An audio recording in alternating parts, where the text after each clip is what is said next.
nice to have versus gotta have. I just listened to part of, not all of, I want to finish it later, Mike Silver on KMBR. And Mike Silver said, and I'm paraphrasing here, I'm not quoting directly, I'm paraphrasing, but he said, if you gave Kyle Shanahan truth serum and said, who are the guys you have to win a Super Bowl on this team?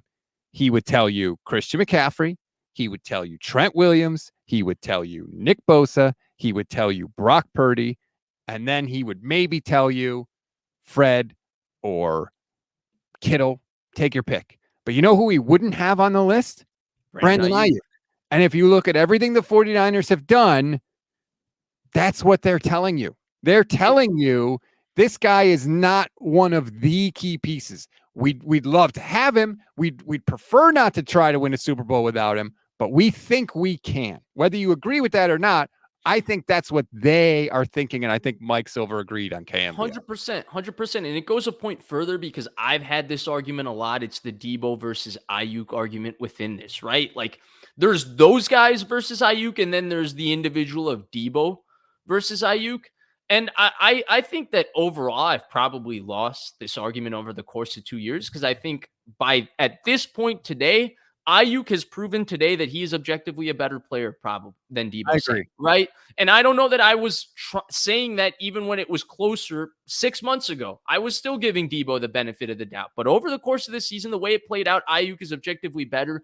And yet I know that there's contractual things that go into the politics of all of this. In the playoffs, who did they feature between those two guys? Deebo. Who did they try to give the ball to? When the game was on the line, who did they want to get touches? And that, to me, comes back to, hey, we have this view as fans, content creators, media. I'm not including myself in content creator and media. That's you. But we have this view of what the 49ers should do. And sometimes I feel like we decide that they should do this, and no matter what they do, we think that's what they should have done. Jordan Mason needs to get the ball. Every game they don't give him the ball. Jordan Mason needs to get the ball, right? We stick on these things. But here's the reality of it. The 49ers have screamed for 2 straight years that as good as Brandon Aiyuk might be just skill set wise, they don't value that skill set. And that's a very, very different thing because you take the Aiyuk and Deebo situation exactly, for example, right? 2 minutes ago, we both agreed Brandon Aiyuk is probably skill for skill the better football player than Deebo Samuel. But who do they value? Push comes to shove. When they need to get the ball to somebody's hands, when it's 3rd and 5, when it's 3rd and 16 after the guy was writhing in pain, holding onto his hamstring, and Trent McDuffie is playing inside leverage, who do they throw the in-breaking route to? Deebo Samuel. And that to me just screams to the fact that, like, look, we can be as fans, content creators, like these are the people that are good on the 49ers. They tell us quite clearly by their actions who they think is good, right? Like we can do this Sam Womack thing. Hey guys, Sam Womack. I've never seen a guy start as a nickel his rookie season and not even be activated for the Super Bowl by the end of his second year. He was benched for practice. They don't like that guy. He might get cut, but we can't say these real things because fans, Sam Womack. He had that 1 pick in preseason. Jordan Mason, 5.4 yards a carry. Yes, Jordan Mason. Remember this time last year? Ty Davis-Price, best shape of his life. Looks great. Looks awesome. Danny Gray, same comments John Lynch has made. I can't wait for Mayoko, all these people. Danny Gray looks good. Danny Gray might make the team. Danny Gray is getting cut. The same way Jordan Mason, or the same way Ty Davis-Price got cut, and the same way Trey Sermon got cut. Their actions have been obvious to us. Now you see why I wanted to make this the main topic of the show, everybody. But I agree. What they do matters more than what they say, and it certainly matters more than what we say. They've told you that they don't trust Jordan Mason on the field because they've had ample opportunity to put Jordan Mason on the field, and they haven't done it. And that's not an accident. Nothing is an accident that they do. And so it's not even a biased decision, right? Because like think about let's be realistic about this. Because I think sometimes people do this thing where it's like Kyle Shanahan hates Jordan Mason and therefore he doesn't want Jordan Mason to play. Everybody shits on the guy for not winning a Super Bowl. Do you think in the back of his mind, if he thought Jordan Mason was going to help him win a Super Bowl, he would be like, no, I refuse to play Jordan Mason? Like, can we put some realistic perspective into this? There's a reason the guy doesn't play. They do not trust him on the field. Just like I was telling people before the draft, once they re-signed Colton McKivitz, I was telling you, they don't think the offensive line is as big an area of need as we do. Because if they did, they wouldn't be throwing money at Colton McKivitz. But they did. Their actions tell us what they really think. And I put 1,000 million, billion, trillion% more stock into what they do than what anybody says behind a microphone. It's clear because that's the only it's pure. What they do is pure, right? They could lie. We do it every offseason, dude. We do it every offseason. We did it last offseason. Their actions with Trey Lance said what their actions with Trey Lance said. Yep. They ran out and signed Sam Darnold on the first day of the legal tampering period. And yet people were trying to tell me he was QB3. No, he wasn't. Iceman 0072. You remember how many people would argue when we used to ask the simple question of, hey, if you keep telling us through the mic you believe in Trey Lance, what are your actions saying about what you believe in Trey Lance, right? Right. He was in a quarterback competition for his life, even though they loved him more than ever before. And they traded 3 first-round picks to get him in the draft. By the way, for the backup job. Right. Iceman 0072 says, Vish, you need to stream with Damon and Larry. Not now. This is our time. Yeah, this is me and Rob Guerrera. Let's go. You stream with NFL. What is on the JA? What is that on your shirt? NFL Jam. I got my Steve Young, Jerry Rice NBA Jam. Shirt. Okay. Got you. Okay. Yeah. Okay. This is our NFL Jam. Throwback. Oh, yeah. You know when I love some throwback. But, I mean, you can look at other positions on the team, too, right? We talked about offensive line. We talked about Jordan Mason. You talked about Sam Womack. Look at the safety position. When Talanoa Hufanga was drafted, they were taking Jaquiski Tartt off the field to put Talanoa Hufanga on the field because they changed their defense. They put 3 safeties. They didn't play Jair Brown until they absolutely had to play Jair Brown. Thank you very much, Aaron, for the super chat. They feel differently, I think, about Jair Brown than they did Hufanga. Yeah, objectively, yeah. They were trying to put Hufanga on the field as a rookie. Now, there were conflicting opinions on what people thought of Hufanga, right? But let's forget what our personal opinions are about Hufanga, right? I was one of those people. I was wrong about Hufanga. I was a Tartt fan. I defended Tartt, all of that. And Hufanga made an all-pro the very next year he started, right? I was wrong. But let's look at what they did with Hufanga. They tried to put that guy on the field despite having a safety who they gave Jaquiski Tartt a big extension. They gave Jaquiski Tartt a big extension when they thought they had a chance to draft both Minkah Fitzpatrick and Derwin James, and they gave that extension to Jaquiski Tartt that offseason in 2018.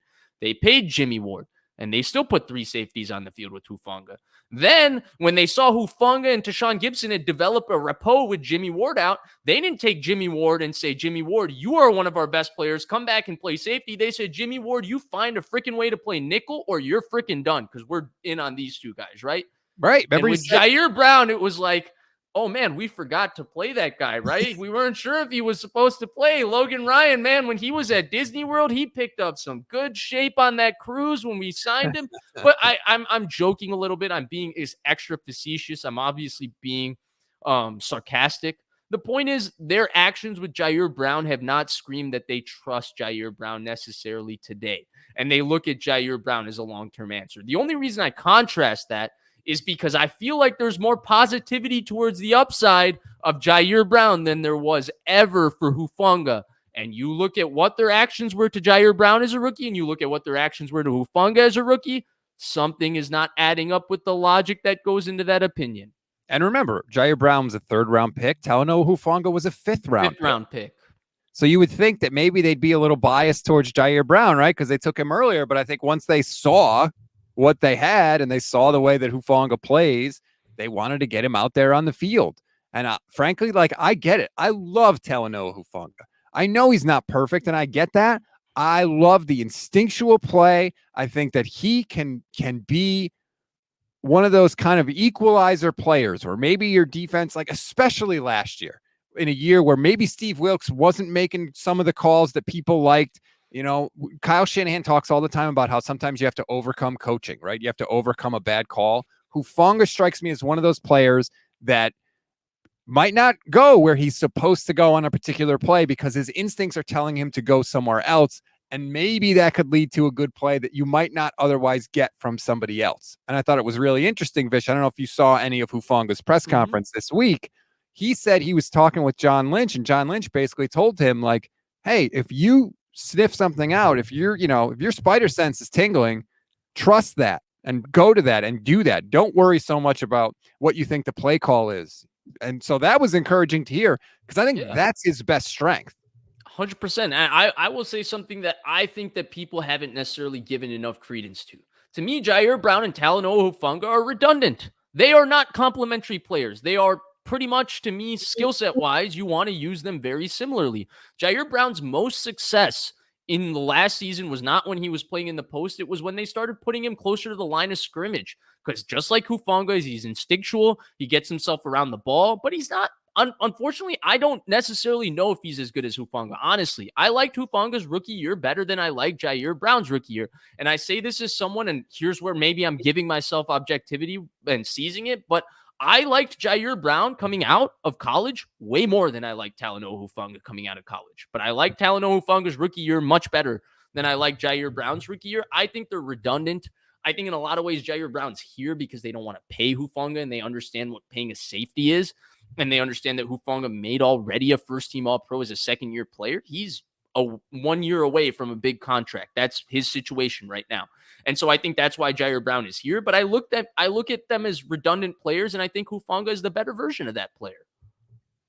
It's going to be interesting to see when Hufanga can get back. He also said his goal is not to get back for training camp. It's to get back for week 1, which is a little scary because that means he's probably not too close to coming back.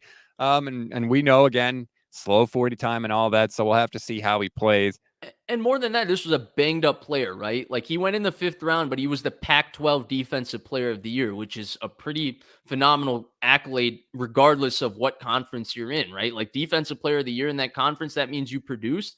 For Hufanga, injuries was really what dropped him to the 5th round, right? Like he was viewed probably as a 3rd, 4th round pick if the injuries didn't exist, similar to Jair Brown. And so given that he had an injury history and now he seems to have a tough recovery from a serious injury, yeah, it's a scary thing. A couple other things I want to get to on today's show. Did you happen to catch everyone's favorite quarterback, Donovan McNabb, with Kay Adams? I'm not going to lie. The Kay Adams interviews are not necessarily my favorite thing to listen to. What are you talking about? I'm on Kay Adams all the time. Oh, yeah, sorry. Your interviews with Kay Adams are my favorite to listen to. It's just Deebo's that I really struggle to listen to because Deebo has his hand over his face, and he's like, no, I'm not going to say that. And she's like, okay, Deebo. That's a Deebo issue. I mean, sometimes when he doesn't want to talk, he don't want to talk. But I saw McNabb on with Kay, and of course, remember, Donovan McNabb was in Washington with the Shanahans, and Kay asked him about his coaching in big games. Does he get nervous in big games? And here's what Donovan McNabb said. Is it, I don't want to put word, is it stubbornness, like unwillingness to adjust in the moment, game management? Is it nerves? Like, how would you sort of use, what adjective would you, I guess, use? Like, what is the? I would say more game management. Game management. I don't think that it's nerve. I don't think that it's bullshit. I think it's more of just game managing, just managing the game in those tight situations. If it's beginning of 3rd quarter, if it's the middle of the 4th, whatever it may be, it's just that game managing where it comes to just those 1 or 2 particular plays that could change the game. And you never know, it could create an explosive play down the road in that drive. You just never know. And it's just, that's when you see like the teams like New England and the success that they had with Tom, to San Francisco and their runs, Dallas in those runs, whatever it may be. It's just kind of changing something so small that can get you over the hump. So a couple of things. First, it's not just big games with Shanahan. It's close games. That his game management in close games, to me, is not very good. It's the worst thing he does. I happen to agree with Donovan McNabb on that particular point. But I just want to throw this out there for everybody. You have to take everything that he says with a giant grain of salt because he's got some history with the Shanahans. Remember when Mike Shanahan pulled him out of the game and said he wasn't in shape enough to run the 2-minute warning? You think Donovan McNabb forgot about that? That's his head coach embarrassing him in front of the world. I mean, he hasn't forgot about T.O. and Freddie Mitchell saying he was out of shape in the Super Bowl and threw up in the huddle, but... So I'm just saying, you know, I haven't seen that whole interview, to be fair. I've only seen that piece of it. So I don't know if he went into it more. And I do agree with him on that point that Kyle's game management is a thing. And I wish he would get better at it. But I also don't want us to take everything Donovan McNabb says about Kyle Shanahan as gospel, because he's got an axe to grind. So I don't necessarily think it's a game management thing, because the 49ers actually win a lot of close games without having the better quarterback. And that, to me, you can't be a bad team in terms of game management objectively overall if you win close games with like Jimmy Garoppolo. Like sure that's not. I don't think defense bails you out. Sure, like yeah, but you also had the ultimate accident waiting to happen at quarterback as well, to use a Stephen A. Smith term. Well, that's true, but like remember we were just talking about Hufanga. Remember when he improvised and sniffed out that versus the Rams? Yeah. The Rams are driving down in that game to go take the lead, and Hufanga bails out Kyle Shanahan by getting a pick six, and all of a sudden it's like, oh yeah, the Niners won the game. They look great. It's like, no, Kyle was mismanaging things, and then somebody made a play, and so that's how you win those type of games.